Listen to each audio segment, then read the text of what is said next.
मतलब यहाँ चेन्नई में आने के बाद मुझे इस बात की इस उम्मीदों से मैं हमेशा आती हूँ कि मैं अगर बस्तर के बारे में बोलूँ और उसमें से आप लोग सुन के कुछ तो आप लोग सोचेंगे। और मैं सबसे ज्यादा तहे दिल से आप लोग के शुक्रगुजार और सबको मैं जोहार करती हूँ और लाल सलाम। छत्तीसगढ़ का जो स्थिति जो हो रही है और जो बस्तर में जो हालत है, जो आप लोग देख रहे हो वो सच नहीं है। सच इसके पीछे कुछ और है। जो नक्सल के नाम से जो आदिवासियों को जो कत्ल किया जा रहा है वो पूरी बात आप लोग के सामने नहीं आ रही है। मतलब ये कैसा भारत है।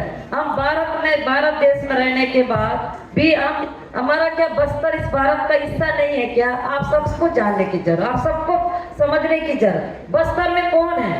बस्तर में भी एक मानव जाति रहती है, एक आदिवासी लोग हैं और भी अदर जात के लोग रहते हैं। पर बस्तर में जो आदिवासी रह रहे हैं, जंगलों में रह रहे हैं, वो कोई इंसान नहीं है क्या? वो भी तो इसी देश के नागरिक है। तो उनको नागरिकता का वो मानवता, वो सम्मान क्यों नहीं है? उनको इस तरह से मरने के लिए इस तरह हत्या क्यों किया जा रहा है? भारत सरकार चाहे वो मोदी, जहाँ बैठे अमित शाह, वो मोदी, हम तो सीधा बात उन पर ही करते हैं। और जो हमारे छत्तीसगढ़ में अगर मुख्यमंत्री आदिवासी को बना के और ये पूरे हिंदुस्तान और सबको ये बता रहे हैं कि हम छत्तीसगढ़ में आदिवासी मुख्यमंत्री बनाए, मुख्यमंत्री के आड़ पे और जो मोदी सरकार जो कर रही है आदिवासी को ये कीड़े मकोड़ों की तरह कुचल के नक्सल के नाम से हत्या करना, उनको मारना, ये कहाँ तक सच है? इस बात को आप सबके सामने मैं बड़े कम समय में रखूंगी, पर विस्तार से रखूंगी। वो रखूंगी जो 100% सच है। वो कोई झूठ नहीं होगा कि बस्तर में क्या हो रहा है, माओवादी के साथ क्या हो रहा है, हमारे बच्चों के साथ क्या हो रहा है और हमारी महिलाओं के साथ क्या हो रहा है। वो कैसे खून की नदियां बह रही, कितनी गोला बारूद फेंकी जा रही है, कितने को रोज का मौत के ऊपर मौत, मौत के ऊपर मौत, इस तरह से चीजें होती जा रही है। उस पर ही मैं आप लोग के सामने बात रखने आई हूँ। இன்று நான் இந்த நிகழ்விற்கு வந்திருக்கிறதனுடைய முக்கிய நோக்கமாக நான் கருதுறது, இங்கே இருக்கக்கூடிய உங்களுக்கு பஸ்தர்ல நடைபெற்று கொண்டிருக்கக்கூடிய அவலங்கள் என்ன, அட்டூழியங்கள் என்ன என்பதை 100% முழுமையான உண்மையான தரவுகளோடு உங்கள்கிட்ட சொல்லணும் அப்படிங்கிற ஒரு நோக்கத்தோடு தான் வந்திருக்கிறேன். நான் சொல்லக்கூடிய ஒவ்வொரு தரவுகளும் அதை மையமாக வைத்துதான் இருக்கிறது. பஸ்தர்ல நீங்கள் என்ன நடந்து கொண்டிருக்கு நீங்க செய்திகளாக வருதோ அது மட்டும் உண்மையான செய்தி அல்ல. அதை தாண்டி அங்கே மக்கள் ஒரு இனப்படுகொலைக்கு ஆளாகி கொண்டிருக்கிறார்கள்.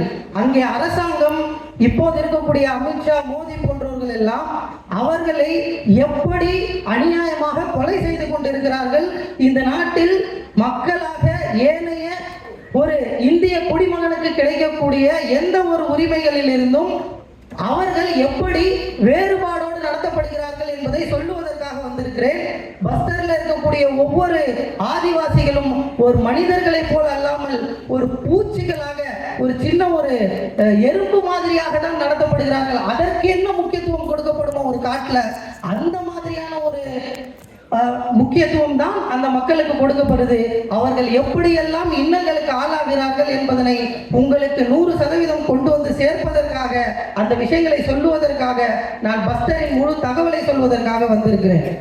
आप सभी साथियों को ऐसा लग रहा होगा कि ये इतनी बड़ी बातें कैसे कह रही है। और इससे पहले मैं भी एक टीचर थी, टीचर से मुझे माओवादी बनाया गया, माओवादी के समर्थक बना के मुझे जेल में डाल दिया। जेल से जाने से पहले इतनी मुझ पे क्रूरता के साथ जो अत्याचार किए, बलात्कार जैसे चीजों को मैंने सहा है, इतनी करंट शॉट दिया गया। उसके बाद वहाँ पर इतना मार पीट करके मुझे 4 जेलों में मतलब घुमाया गया, तिहाड़ जेल, कलकत्ता, जगदलपुर, रायपुर। और उसके बाद मैं जेल में भी मतलब पूरी तरह से उसके जेल जाने की भी हम लड़ते रहे। बाहर मेरे तो शारीरिक कष्ट दिया गया, जेल के अंदर मानसिक कष्ट दिया, जिसमें हमारे हिमांशु सर सामने बैठे, वो आपको सब बताएंगे। जेल से आने के बाद भी मुझ पे केमिकल उठेगा हुआ, क्यों हुआ? कि मैं बस्तर की लड़ने की एक आवाज पढ़ने की कोशिश की। अब आज भी हूँ, कल भी रहूंगी, आगे भी रहूँ। सरकार नहीं लगता है कि सोनी को डर क्यों नहीं लगता? डर मुझे नहीं लगता, इसलिए डर नहीं लगता क्योंकि जेल में जाने के बाद जो चीज मैंने देखा है, जेल के अंदर भी कई ऐसे महिलाओं को स्तनों को काट दिया गया, उसके निप्पल को काट दिया गया, करंट छोड़ दिया गया, उनके साथ बलात्कार किया गया, जेलों के अंदर में जाके बच्चे पैदा कर गए, कितना कुछ मैं जेल में जाके मैंने देखा है।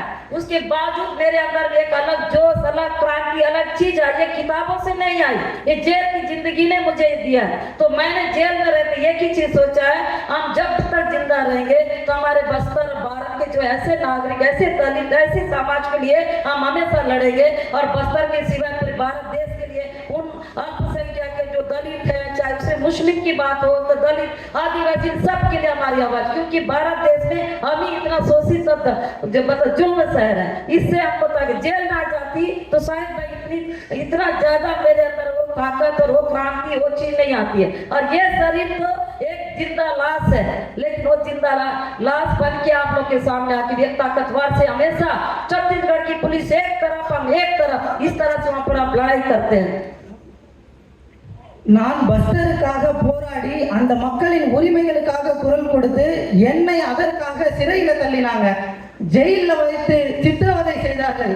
அப்படி சித்திரவதை ஆக்குனது மட்டும் இல்லாம எனக்கு கரண்ட் ஷாக் கொடுத்து அந்த அளவிற்கு என்னை மொத்தமாக இந்த போராட்ட களத்தில் இருந்து அப்புறப்படுத்த வேண்டும் அப்படிங்கிற நோக்கத்தோடு என் மீது மிகப்பெரிய கொடுமைகளை சிறையில் வைத்து என் மீது நிகழ்த்தினார்கள். இதுவெல்லாம் நான் இந்த போராட்டத்தில் இந்த மக்களுக்கான உரிமை குரலில் நிற்கக்கூடாது என்ற ஒரு நோக்கத்திற்காக செய்தார்கள். ஆனால் அந்த சிறையில் நான் பார்த்த விஷயம், அங்கே இருக்கக்கூடிய பெண்களுக்கு நடைபெற்ற இன்னல்கள், அவங்க தங்களுடைய குழந்தைகளுக்கு பால் கொடுப்பதற்காக இருந்த தாய்மார்கள், நார்மலாக இருக்கக்கூடிய பெண்கள் எல்லோருடைய மார்பகங்கள்ல இருக்கக்கூடிய அந்த பால் கொடுக்கிற அந்த நிப்பில கட் பண்ற அளவிற்கான ஒரு கொடூரங்களை எல்லாம் அந்த சிறையில் செய்து கொண்டிருந்தது அந்த சத்தீஸ்கர் அரசாங்கம். அங்க இருக்கக்கூடிய காவல்துறை அவர்கள் செய்து கொண்டிருந்த அந்த அட்டூழியங்களையும் அராஜகங்களையும் ஒன்றொன்றாக பார்த்து அந்த சிறையின் அனுபவம் தான் என்னை இன்னும் இந்த போராட்ட களத்தில் பஸ்தரின் மக்களுக்காக, உரிமை குரலுக்காக நிற்பதற்கான ஒரு போராளியாக, ஒரு ஆக்டிவிஸ்டாக, இன்று அந்த மக்களுக்கு என்ன ஆனாலும் நான் இறந்து போன ஒரு சடலமாக இருப்பதை விட தற்போது உயிரோடு இருக்கக்கூடிய ஒரு சடலம் என்று என்னை நினைத்து கொண்டு நான் அந்த மக்களின் உரிமைகளுக்காக போராட வந்திருக்கிறேன். இன்னும் எத்தனை இன்னல்கள் வந்தாலும் நான் அவர்களுக்காக குரல் கொடுப்பேன், குரல் கொடுத்து கொண்டே இருப்பேன் என்பதனை தெரிவிக்கிறேன். अब हम बस्तर के बारे में बात करेंगे। अब उसके पहले मतलब जैसे मेरे पति हैं, मेरे पति को भी किस तरह से उन्होंने जेल ले गया, नक्सल के समर्थक नक्सल होना बताए, उनको भी एक इतनी अधमरा, एक सांप की तरह रहते रहे और उसको जेल में उनको मारे और उसके अधमरा करके हमारे मेरे घर में ले जाके दिए। वो 2 महीना के खत्म हो गए और हमको जैसे जैसे अब मैं भी जेल में ही मर जाती।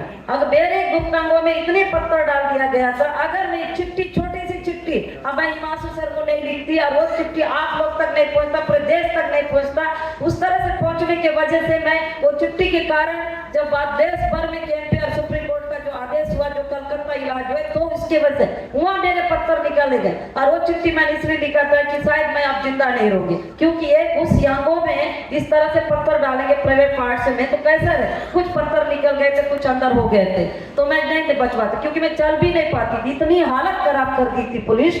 और उसके बावजूद भी सुप्रीम कोर्ट से आदेश के बाद कलकत्ता ले गए, फिर मैं बच गई और आप लोग के सामने इस तरह एक ताकत बन के उभर के मैं आई।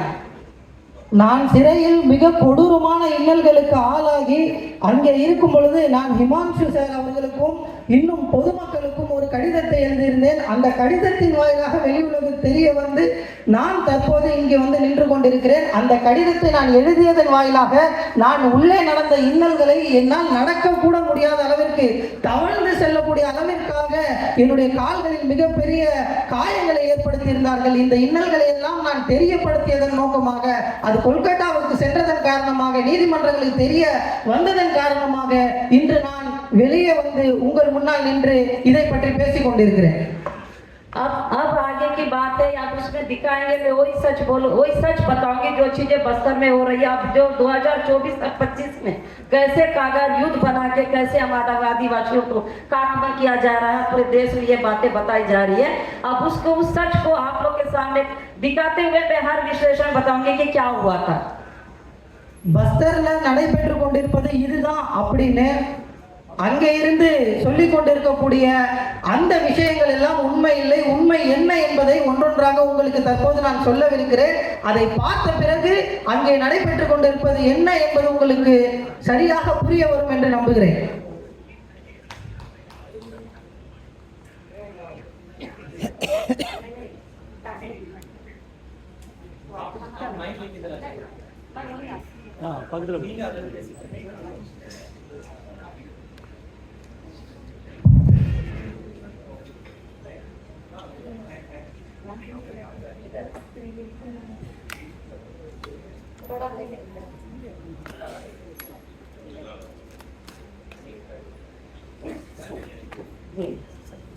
ये आप जो देख रहे हैं ये चीज क्या है, ये एक मतलब हमारे मानव जाति है, उनको मार दिया गया। मारने के बाद मतलब 6 दिन तक वो डेड बॉडी को पुलिस बनल सरकार, हमारी छत्तीसगढ़ सरकार रखी, और उसके बाद भी हम जा रहे थे, बोल रहे हैं कि वो लाश दो, लाश नहीं दिया जा। ऐसे 31 इतने लोगों को मार के वो ला के अपना अस्पताल में रखे थे, और रखने के बाद जब हम लोग को पता चला कि आपको एक तो लाश क्यों नहीं दिया गया, लाश दे दीजिए, लाश नहीं दिया गया, ये पूरे कीड़े लग चुके थे, उसके बाद लाश दिया। इसका मतलब क्या है आप लोग बताएं? इसलिए क्योंकि वहाँ कोई सही व्यक्ति को नहीं मारा जाता, कोई किसी और, जैसे कि उदाहरण के लिए नाम होता है बीमा जोगा, जोगा को मारते बीमा बताया जाता है, इसलिए कीड़े लगने की स्थिति लाके खड़ा कर देते हैं ताकि पहचान नहीं पाए, पर बिना पहचाने उनको लेके जाओ और अंतिम संस्कार कर लो। तो ये कहाँ तक सच है? एक तरफ बोलते हैं कि यहाँ पर माइनिंग करने ले दे रहे, विकास करने ले दे, विकास कैसे दे रहे? इस तरह हमारे आदिवासी भाई पर ऐसे कीड़े लगा के डाल दे। जब आदिवासी में जिंदा रहता है, बंदूक की नोक से भागता है, रात दिन हर दम से भगा के उनकी जिंदगी को तसलस किया जाता है, और जब मरने के बाद कीड़ा उसको खा देता है, तो हमारा जीवन क्या है? நீங்கள் பார்த்து கொண்டிருக்கக்கூடிய இந்த விஷயம் நான் ஆக்சுவலா கொஞ்சம் தூய தமிழ்ல சொல்லனாலும் புரிஞ்சுப்பீங்கன்னு நினைக்கிறேன். அதாவது இந்த சடலம் அப்படிங்கிறது காவல்துறை அங்கே சிலரை கைது செஞ்சு கொண்டு போய் வச்சு அவர்களை கொலை செய்து விட்டு அந்த கொலைக்கு பிறகாக 7 நாட்கள் கழித்து அந்த சடலங்களை அவர்களுடைய குடும்பத்துல கொண்டு வந்து கொடுக்குது. அப்படி கொடுக்கும்போது அந்த சடலத்தில் புழு பூத்து இருக்கக்கூடிய புழுக்கள் எல்லாம் இருக்கக்கூடிய அளவிற்கு அந்த ஐடென்டிட்டின்ற அந்த அடையாளமே தெரியாத அளவிற்கான ஒரு சடலங்களை தான் கொடுக்குது. ஏன் இந்த மாதிரியான சடலங்களை காவல்துறை கொடுக்குது? ஒருத்தரை சாகடிச்சதுக்கு பிறகு எங்களுக்கு ஏன் 7 நாட்கள் கழிச்சு இப்படி தராங்க அப்படின்னு பார்த்தா அந்த அடையாளம் உண்மையாகவே அந்த குடும்பத்தினருக்கு தெரியக்கூடாது என்பதுதான் அவர்களுடைய நோக்கம். இப்ப ஜோமா அப்படின்னு சொல்லிட்டு ஒரு நபரினுடைய சடலம் என்று கொண்டு வந்து கொடுப்பாங்க, ஆனா அது பீமாவினுடையதாக இருக்கும். இது யாருடைய சடலம் என்பதே அந்த மக்களுக்கு தன்னுடைய தந்தைக்கோ தன்னுடைய மனைவிக்கோ தன்னுடைய தாயாருக்கோ இது தன்னுடைய மகள் தானா கணவன் தானா என்று தெரியாத அளவிற்கு தான் அந்த சடலங்களை கொண்டு வந்து அவர்கள் கொடுக்கிறாங்க. இந்த ஆதிவாசிகள் எல்லாம் தங்கள் உயிரோடு இருக்கும் போது தங்களுடைய உழைப்பை கொடுத்து முழு நேரமும் உழைத்திருக்கக்கூடிய அவர்கள் இவர்களுடைய கையில சிக்கி இறந்ததுக்கு அப்புறம் இப்படிப்பட்ட ஒரு சடலங்களாக தான் அந்த குடும்பத்திற்கு கிடைக்கிறது. ये जो लाश है ये इस तरह से लाशों को दिया जाता है। कोरोना के समय ये किट दिया जाता था, और उसी कोरोना का किट में मतलब आदिवासियों को जाते हैं, घर पे सोए रहते हैं, या कोई खेती करने के लिए खेत जाते हैं, जंगल के लिए अपना मुल्क तोड़ने जाते हैं। इस तरह से आदिवासी लोग जब इधर उधर घूमते रहते हैं या रात में उठा के ले जाते हैं और मार देते हैं। मारने के बाद मुठभेड़ एनकाउंटर बोलते हैं, जो फर्जी रहता है वो सही नहीं रहता है। पूरे देश को लगता है कि ये माओवादी को मारे, लेकिन ऐसा नहीं है, वो आदिवासी रहता है। उस किट को हम ये बोलते हैं इसको पूरा डेड बॉडी दिखाओ, इसमें वो है या नहीं है। तो बस चेहरा दिखाएंगे, चेहरा भी पूरी तरह गल जा रहती है, उसको पूरी तरह नोचे रहते हैं, तो अब कैसे पता चलेगा ये व्यक्ति हमारा है या भी नहीं है? फिर भी हमारे आदिवासी भाइयों को क्या बोलते हैं, इसको उठा के ले जाओ, नहीं तो हम लोग इसको अंतिम संस्कार या इसको दफन कर देंगे। तो उस डर से उठा के ले जाओ। इस किट के आगे कोई लाश नहीं दिखाया जाता, कुछ नहीं किया जाता। पोस्टमार्टम भी बिना परिवार पे आए, बिना उनका पोस्टमार्टम करके सब पैक करके रख देते हैं। उसके बाद बुलाते हैं, जब मुझे क्या उठा लगाते हैं, और उसके बाद सबको देश भर में बताते हो माओवादी को मार गिरा। माओवादी नहीं होता, उसके पीछे एक आदिवासी होता है, एक किसान होता है, वो लोग होते हैं। लेकिन यहाँ पूरे देश में माओवादी और इनके पीछे 4 लाख 5 लाख एक इनाम रखा जाता है। उस इनाम के बारे में नहीं बताते। जब जिंदा रहता है उस समय कोई इनाम नहीं बताते, जिंदा रहता है उसका अपराध के बारे में नहीं बताते। मरने के बाद कितने केस में अपराध है, इतना लाख का इनामी है, ये माओवादी है। जबकि ये सच नहीं है, ये एक आदिवासी इस किट के अंदर बने रहते हैं। காடுகள்ல வேலை பார்த்து கொண்டிருக்கக்கூடிய ஆதிவாசி மக்களை பிடிச்சு கொண்டு போய் காவல்துறை இவர்கள் எல்லாம் மாவோயிஸ்ட், இவங்களெல்லாம் நக்சல் அப்படின்னு சொல்லி அவர்களை என்கவுண்டர் செஞ்சு செஞ்சு அவர்களை சாகடிக்கிறாங்க. அப்படி சாகடித்த பிறகு அவர்கள் திருப்பி கொடுக்கக்கூடிய சடலங்கள் என்பதுதான் நீங்க பார்த்து கொண்டிருக்கிறது. கிட்டத்தட்ட 7 நாள் கழிச்சு அவர்களுக்கு அடையாளமே தெரியக்கூடாது, தெரியாது அப்படிங்கிற வகையில தான் கொடுப்பாங்க. ஏன் இப்படி கொடுக்குறீங்க அப்படின்னு கேட்டா அதற்கான பதிலையும் அவங்க சொல்ல மாட்டாங்க. வெளி உலகிற்கு எல்லாம் அங்க கிடைக்கப்பட்ட சடலம்ங்கிறது ஒரு மாவோயிஸ்ட், ஒரு நக்சல் அப்படிங்கிற செய்தியாக தான் போகும். ஆனா உண்மையில் அந்த குடும்பத்திற்கும் அந்த ஆதிவாசி மக்களுக்கும் தான் தெரியும் அவன் ஒரு விவசாயி, அவன் ஒரு ஆதிவாசி, சாதாரண குடிமகன் அப்படிங்கிறது அங்க இருக்கக்கூடியவர்களுக்கு மட்டுமே தெரிஞ்ச ஒரு விஷயம். இது மட்டும் இல்லாம இறக்கக்கூடிய, சாகடிக்கப்படக்கூடிய, கொலை செய்யப்படக்கூடிய அந்த நபர்களுக்கு 5 லட்சம் ரூபாய் இனாமாக அரசு அறிவிக்கிறது அப்படிங்கிற அறிவிப்பையும் இவங்க கொடுக்குறாங்க. எப்படிப்பட்ட அறிவிப்பாக இதை கொடுக்குறாங்க? அவர் உயிரோட இருக்கும் போதோ அல்லது அந்த பஞ்சாயத்தார்களுக்கோ அல்லது அந்த கிராம மக்களுக்கோ இவர் இந்த மாதிரி நக்சல்ல இருக்காரு, இவர் நக்சல்வாதி அப்படின்னு இவருக்கு ரிவார்டு கொடுத்திருக்கோம், இவருக்கு இனாம் கொடுத்திருக்கோம், இவருக்கு கொலை செய்தா இவ்வளவு சன்மானம் வழங்கப்படும் அப்படின்னு அரசாங்கம் எந்த விதமான ஒரு விஷயத்தையும் அந்த மக்களுக்கு தெரியப்படுத்துறதில்லை.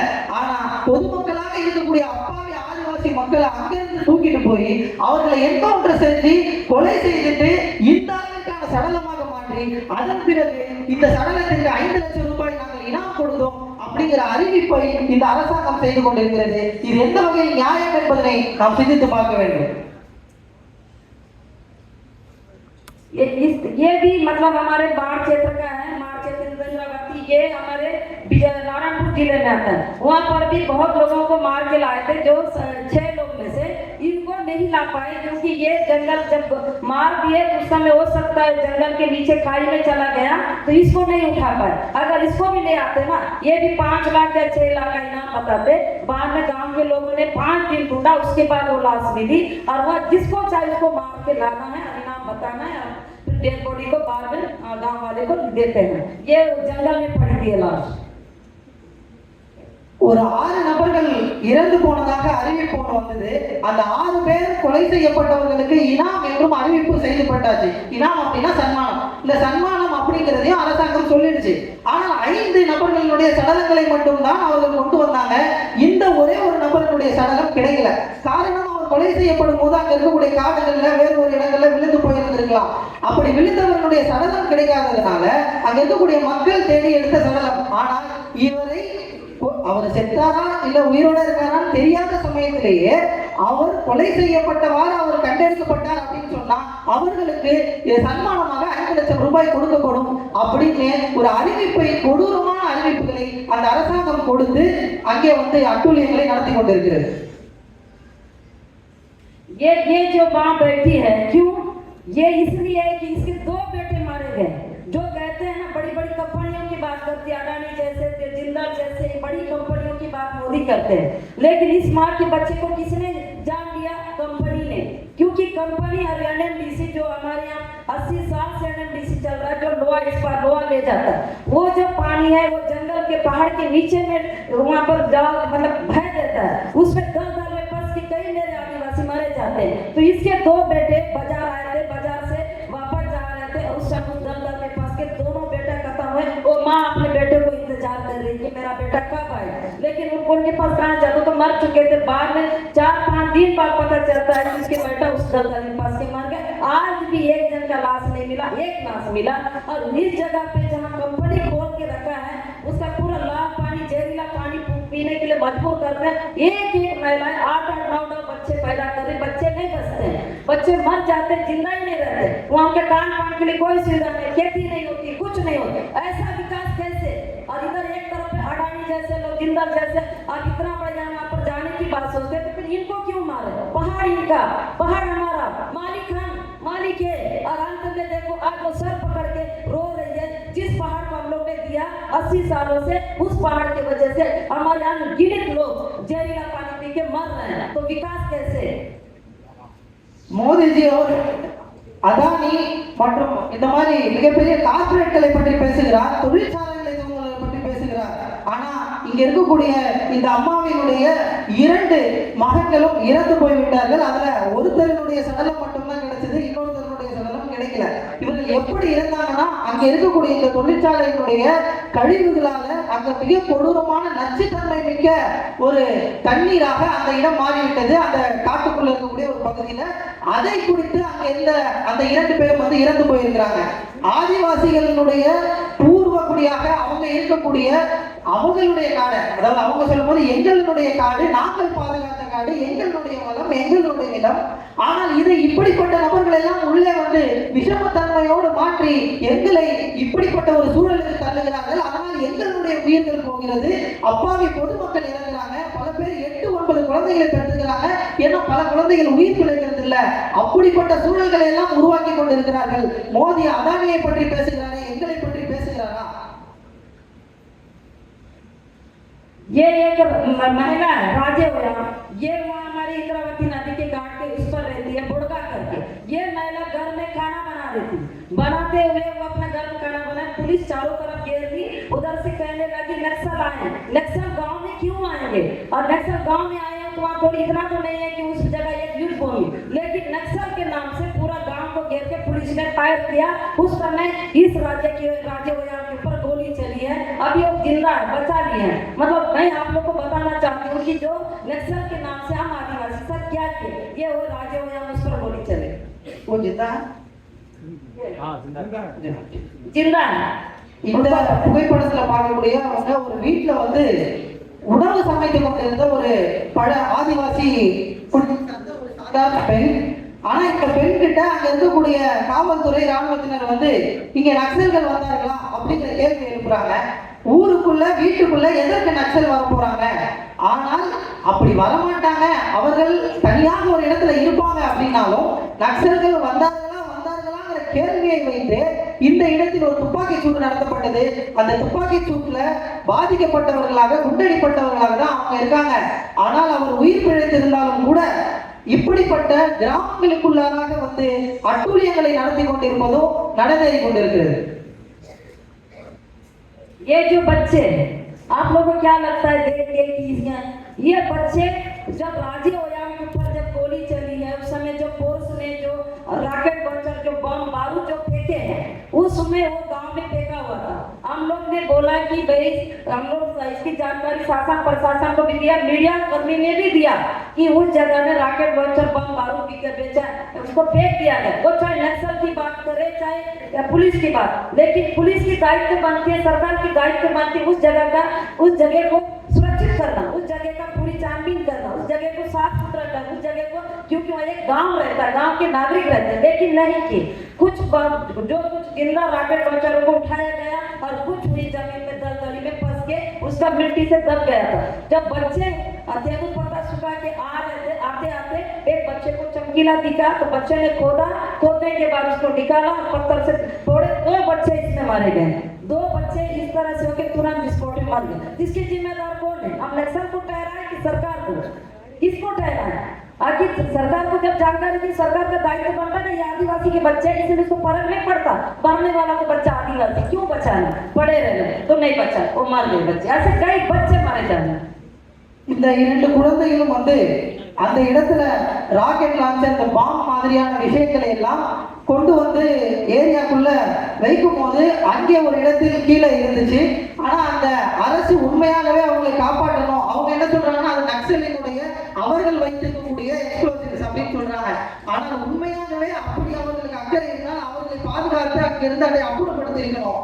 ஆனால் அவர்கள் அதை மெத்தன போக்கோடு இவர்கள் மேலையும் அவர்கள் மேலையும் பழி போட்டு கடைசியில் அந்த 2 குழந்தைகளும் அண்ணனுடைய அந்த எக்ஸ்ப்ளோசிவ்ஸ்க்கு பலியாகக்கூடிய ஒரு சூழல் தான் ஏற்படுது. आप दिखाते जाइए, टाइम बहुत ज्यादा हो जाएगा, मैं थोड़ा जल्दी बोल रही थी। ये विकास की बात करते हैं, ये पहला जिला एनएमडीसी के नीचे वो पहाड़ में रहने वाले बच्चे, यहाँ शिक्षा होना चाहिए, स्वास्थ्य होना चाहिए, अस्पताल होना चाहिए, इन बच्चों की भविष्य अच्छा होना चाहिए। नहीं, वहाँ तो सिर्फ लोहा निकाला जा रहा है, पर इन बच्चों को सुरक्षित किया जा रहा है, शिक्षा नहीं दी गई। ये विकास नहीं है, विकास होगा ना बच्चे पढ़ेंगे, ना कि कुपोषित की तरह इस तरह खड़े रहने से इसका विकास नहीं होते। तो एनएमडीसी को इसके खिलाफ हम लड़ते हैं, तो हमको माओवादी का नाम दिया जाता है। இங்க இருக்கக்கூடிய இந்த குழந்தைகளுக்கு அடிப்படை தேவையாக இருக்கக்கூடிய மருத்துவமோ உணவோ இது மாதிரியான எந்த ஒரு அடிப்படை கட்டமைப்பையோ இந்த அரசாங்கம் வழங்குறது இல்லை.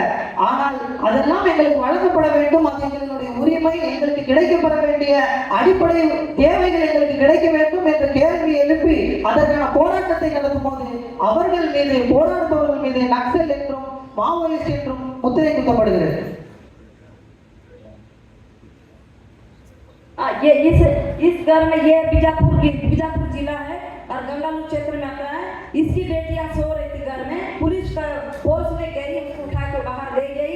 उसकी माँ और गांव के लोग ने बहुत रोका, नहीं रोके, वो लोग जबरदस्ती अपने फोर्स के दल पे ले गए। जंगल में उसका बलात्कार किया गया और उसको मार दिया गया। उसकी माँ बोल के देखी कि मेरी बेटी को थाना ले जाओ या आप लोग कोर्ट ले जाओ, लेकिन नहीं ले गए। गूंगी थी, बोल नहीं सकती थी, वो थी 17 साल की लड़की, 16-17 साल की लड़की, उसको मार दी। पर उसकी माँ जब जंगल में गई तो एक कंगन मिला, उस कंगन से पता चला कि उसको मार दिया। पर पता है वो कितने लाख इनामी थी? गूंगी थी, कोई माओवादी नहीं थी, वो ये माँ की बेटी थी। उसको बोल दिया गया 3 लाख इनाम। मेरे पास सब उसका चीज है मैडम, 3 लाख इनाम बना दी, लेकिन वो गूंगी थी, नक्सल नहीं। அந்த தாக்கினுடைய ஒரு பெண்ணை அங்க இருக்கக்கூடிய காவல்துறையினர் வந்து இழுத்துட்டு கொண்டு போகும்போது, ஏன் கொண்டு போறீங்க, நீங்க எங்க கொண்டு போறீங்கன்னு கேட்கும் போது, காட்டுக்குள்ள அவங்க கொண்டு போறாங்க, நீங்க ஏன் அங்க கொண்டு போறீங்க, நீதிமன்றத்தின் முன்னால், சட்டத்தின் முன்னால் கொண்டு போங்கன்னு அவங்க கேட்கிறாங்க. ஆனாலும் கூட அவர்கள் அந்த காட்டுக்குள்ள கொண்டு போய் அவரை என்ன செய்தார்கள்னு தெரியாத போது ஒரு சில நாள்ல அது சடலமாக அங்கே ஒரு சடலம் காட்டுல கிடைக்குது. அந்த சடலத்தை எடுத்து பார்த்தா அது 15 வயது மிக்கத்தக்க அந்த குழந்தை, அந்த பெண்ணாக இருக்கிறது. இந்த மாதிரியாக சட்டத்திற்கு முரணாக அவர்கள் குழந்தைகளை, பெண்களை கொண்டு போய் பலாத்காரம் செய்கிற நிகழ்வுகளும் அங்கே நடந்து கொண்டிருக்கிறது.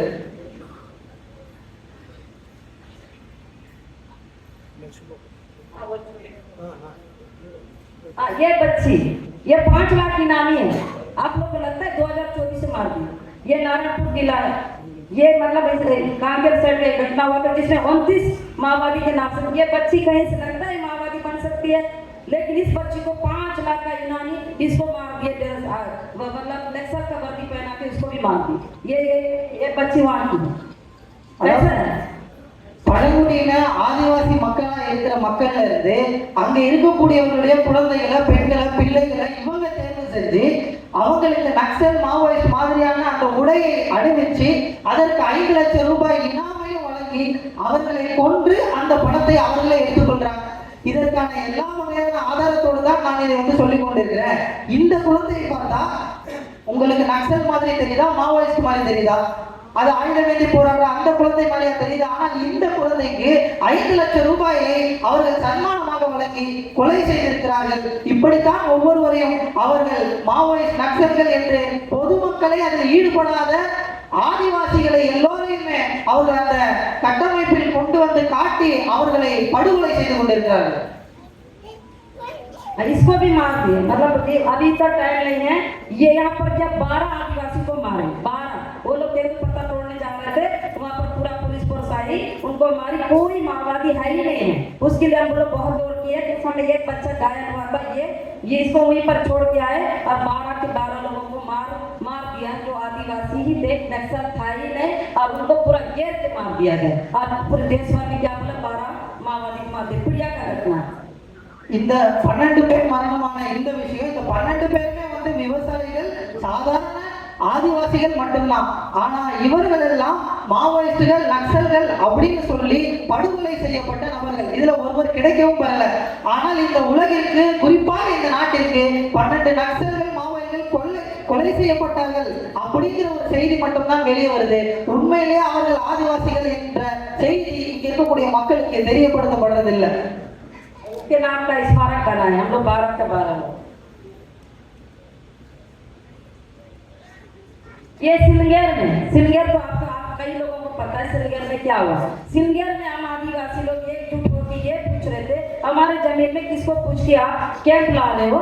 ग्राम सभा पैसा कानून है, उसके अंतर्गत, मतलब ग्राम सभा पैसा कानून है, उसके अंतर्गत आप लोग एक बार आपसे पूछते थे, नहीं पूछे, बिना पूछे राखी कैंप लगा, मेरे आदिवासी जाके एक सवाल ही पूछे, उनके ऊपर गोली चला दी और 3 लोग मारे गए। एक पेट की महिला थी, उस महिला को जब दौड़ा पुलिस ने फायर किया तो लोग दौड़ने लगे, वो वो पेट वाली बच्चे वाली जो माँ वो भी दब के वो भी मर गई और वो बच्चा भी मर गया। मतलब वहाँ की लड़ाई ये लोकतंत्र तरीके से भी लड़ाएंगे ना तो भी हम लोग गुंडागर्दी करके कैसे मारे।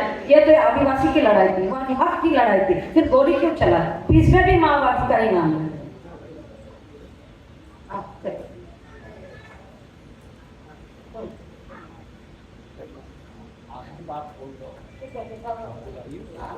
इसका लास्ट ये जो देख रहे हैं ये जो मेला बहन ये गंगपुर की है और बीजापुर जिले में आती है।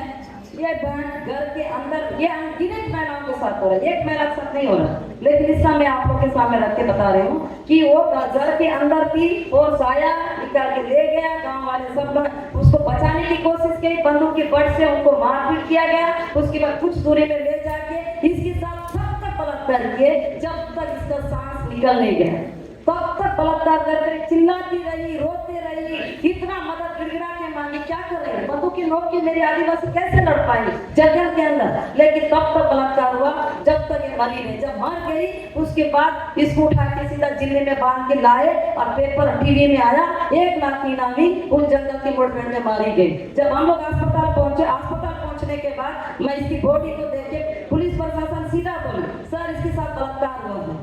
वो गोली से नहीं मार, नहीं बलात्कार नहीं, गोली से मार। चलो डेड बॉडी देख लेते हैं, उसको पता चल जाएगा। देखते एक भी गोली के निशान नहीं, एक भी नहीं थी। वो सिर्फ बलात्कार करके मारे। लेकिन उसके प्राइवेट पार्ट्स में पूरा किस तरह से उसके प्राइवेट पार्ट्स को क्या से मारे थे, किस तरह से बलात्कार करके कैसे कर उसका प्राइवेट पार्ट्स वो बस इतना वो हो गया था, लेकिन बाकी बॉडी ठीक थी। ये हमारे बस्तर की महिलाओं के साथ हो रहा है। एक महिला नहीं, अनगिनत महिलाओं ये रोज का सामना करना पड़ता है। இந்த பெண் பாலியல் ரீதியாக மிக கொடூரமாக பாலியல் வன்கொடுமைக்கு உள்ளாக்கப்பட்ட நபர். காட்டில் கொண்டு போய் வச்சு அவரை பாலியல் ரீதியாக வன்கொடுமை செய்து கொலை செய்திருக்கிறார்கள். அதன் பிறகாக அவங்களுடைய சடலத்தை ஒப்படைக்கும் போது அங்கே ஒரு ஃபார்மாலிட்டிக்கான போஸ்ட்மார்ட்டம் அப்படின்னு ஒன்று நடக்கும். அது ஏற்கனவே அவங்களுடைய பேச்சிலே அவங்க சொல்லியிருந்தாங்க. அவங்களாக சடலத்தை கொண்டு போய் போஸ்ட்மார்ட்டம் செஞ்சுட்டு அந்த குடும்பத்தில் இருப்பவர்கள்ட்ட கட்டாயமாக கைரேகையை பெற்றுக்கொண்டு இதுதான் உங்களுடைய சடலம் அப்படின்னு சொல்லி கொடுத்துருவாங்க. அப்படி ஒரு பாலியல் ரீதியாக வன்கொடுமை செய்யப்பட்டு கொலை செய்யப்பட்ட ஒரு பெண் தான் அவங்க. ஆனா இதை போய் அந்த இடத்துல எப்படி இது வந்து வெறும் கொலை அப்படின்னு சொல்றீங்க, இவங்க ஏன் பாலியல் ரீதியாக துன்புறுத்தப்படலன்னு சொல்றீங்கன்னு கேட்டா அதற்கான பதிலை எங்கே ஆதாரம் இருக்குது நம்மகிட்டே கேட்கிறாங்க. ஆனால் அந்த பெண்ணினுடைய பெண் உறுப்பை பார்த்தாலே தெரியும் அது எந்த அளவிற்கு சிதைந்து போயிருக்கிறது, அது எந்த அளவிற்கான கொடூரங்களை நடத்தி இருந்தால் பாலியல் ரீதியாக அந்த பெண்ணினுடைய பெண் உறுப்பு இப்படி இருக்கும் என்பதை பார்த்தாலே தெரியும். அது மட்டுமே போதுமானது. ஆனால் அந்த இடத்தில் நடைபெற்றுக் கொண்டிருக்கக்கூடிய போஸ்ட்மார்ட்டம்ல கூட அதெல்லாம் வெளியே வருவதில்லை. ஆனால் வெளி உலகிற்கு அந்த இடத்துல ஒரு மாவோயிஸ்ட் நக்சல் கொலை செய்யப்பட்டாருங்கிற செய்தி மட்டும்தான் வருது. ஆனால் உண்மையிலேயே அது ஒரு அப்பாவி ஆதிவாசி பெண் என்பதை நான் தெரிவித்துக் கொள்கிறேன். आप सभी चेन्नई की जनता से और यहाँ के सारे साथियों से जो बैठे हैं उनसे भाई यही मेरा सवाल है, हम किस भारत पे रहते हैं? हमारा भारत देश तो ऐसा नहीं था, हम भी सुनते थे भारत एक अलग हिस्से का एक ऐसा कानून और ऐसा देश था। फिर आज इतना हत्या करने वाला भारत देश कैसे बना? हमारा छत्तीसगढ़ सीधा हत्या करने वाली कैसे बना? अब आज की डेट में वहाँ पर जो 2024 और 25 की बात करती जो कागार युग की बात कर रहे हैं और सरकार एक तरफ बोलती है शांति वार्ता होना चाहिए, दूसरी तरफ पूरी गोली चला के एक को कत्ल कर रही है, पकड़ के कत्ल कर रही है। एक माओवादी मरने से मेरे आदिवासी कुछ नहीं तो 15-20 ऐसे मरते हैं। वो कैसे? जैसा कांकेर में हुआ 29 लोग को मारा गया, लेकिन उसमें से कितने माओवादी मारे गए होंगे? उस माओवादी मारे मेरे वहाँ भी 20 लोग लगभग आदिवासी मारे गए। और एक पुड़िया में वो पूरा 12 के 12 आदिवासी थे, निर्दोष थे। करचौली में 14 लोग को मारे, वहाँ कोई माओवादी नहीं था।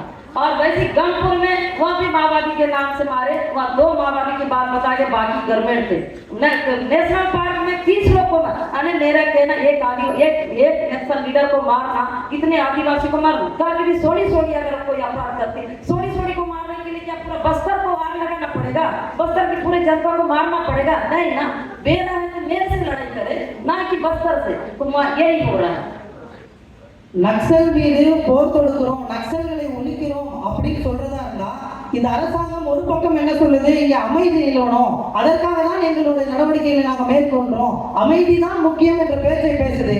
ஆனா இன்னொரு பக்கம் குறிப்பிட்டு ஒரு சில நக்சல் நபர்களாக இருக்கக்கூடியவர்களில் ஒருவரை நாங்கள் நாங்கள் கொலை செய்கிறோம் அப்படின்னு சொல்லி, அவரை நாங்கள் கொல்ல போறோம் அப்படின்னு சொல்லி பஸ்தர்ல இருக்கக்கூடிய ஒட்டுமொத்த ஆதிவாசிகளையும் கொன்று வைத்து கொண்டிருப்பது எந்த வகையில நியாயம்? அவர்களை குறிப்பிட்டு, குறிப்பாக இப்ப சோழேஸ்வரி அப்படிங்கிற என்னை கொலை செய்யணும்னா நேரம் வந்து என்னை நீங்க கொல்லலாம். ஆனால் நான் இருக்கக்கூடிய பஸ்தர் முழுவதும் வந்து என்னை கொலை செய்யறங்கிற பேர்ல அங்க இருக்கக்கூடிய ஒட்டுமொத்த மக்களையும், ஆதிவாசி சாதாரண விவசாய மக்களையும் கொன்று குவிச்சுட்டு 12 பேர் இந்த இடத்துல மாவோயிஸ்ட் கொலை செய்யப்பட்டாங்க, 30 நபர்கள் இந்த இடத்துல கொலை செய்யப்பட்டாங்க, 34 மாவோயிஸ்டுகள் இங்க கொலை செய்யப்பட்டாங்க அப்படிங்கிற செய்திகளை மட்டும் நீங்க வெளியிட்டு இருக்கீங்க. ஆனா உண்மையில் அங்கே கொலை செய்யப்பட்டவர்கள் யாரும் நக்சல்களோ மாவோயிஸ்டுகளோ இல்லை. அவர்கள் எல்லாம் வேட்டையாடப்படக்கூடிய இவர்கள் நக்சல்களை கொல்கிறோம் என்ற பேர்ல அரசாங்கமே அங்க இருக்கக்கூடிய ஆதிக்குடிகளை, ஆதிவாசிகளை, அங்க இருக்கக்கூடிய பஸ்தர் மக்களை கொன்று குவித்துக் கொண்டிருக்கிறது. இது எந்த வகையில் நியாயம் என்பதை நாம் சிந்தித்து பார்க்க வேண்டும். और जैसे अगर माओवादी की भी बात करें, माओवादी भी अगर बस्तर में है तो जो पकड़े गए माओवादी जैसे कार्तिक है, जैसे अभी जो रेणुका थी, और जैसे हमारे बसवा राजू, मतलब ऐसे कई लीडर माओवादी भी मारे, बात सच है। लेकिन जो मारे हैं वो कहीं भी ये सच नहीं है कि उनको मुठभेड़ किया गया, नहीं, उनको पकड़ पकड़ के ले जाकर उसकी हत्या करी। और फिर हमारे देश में कानून, ये जो संविधान के तहत की बात क्यों करते हैं? सब कानून क्यों है, कोर्ट क्यों है, जेल क्यों, सब बंद कर देना चाहिए ना भारत सरकार को। जब ये लोग खुद ही जाकर हत्या करके उसका पूरा खत्म कर रहे हैं, फिर कानून किसके लिए जरूरी? तो उनको अगर पकड़े में आते हैं तो उनको जेल ले जाए, जेल के नाम, जेल पर कार्रवाई करे, कोर्ट पे कार्रवाई करे, तब तो होगा ना। ये ऐसा हत्या करने वाली का इससे हिंसा बढ़ेगी, खत्म नहीं होगा। और माओवादी वह जो बोल रहे हैं कि इंसान मर सकता है, माओवादी का शरीर विचार कभी खत्म नहीं होगा। सरकार वो बहुत गलत स्टैंड दे रही है, इससे माओवादी कभी खत्म नहीं होगा। இவர்கள் நக்சல்களை ஒழிக்கிறோம், மாவோயிஸ்டுகளை ஒழிக்கிறோம்னு சொல்லி அங்கே கொலை செய்யப்பட்டதாக சில குறிப்பிட்ட நக்சல் போராளிகளை, அங்கே இருக்கக்கூடிய நக்சல் நபர்களை எல்லாம் அறிவிப்பு செய்திருக்கிறார்கள். அதில் உண்மையிலே ஒரு சிலர் கொலை செய்யப்பட்டவர்கள், ஆனால் உண்மையாக அவர்கள் தேடுதல் வேட்டையில் கொலை செய்யப்பட்டவங்க அல்ல. இந்த அரசாங்கம், இந்த குறிப்பாக அந்த காவல்துறை எல்லாம் போய் அங்க இருக்கக்கூடிய அவர்களை பிடித்த பிறகும் 2, 3, 4 நாட்கள் என்று வைத்து அவர்களை சித்திரவதை செய்து அதன் பிறகாக கொலை செய்து அறிவிப்பை கொடுக்குது.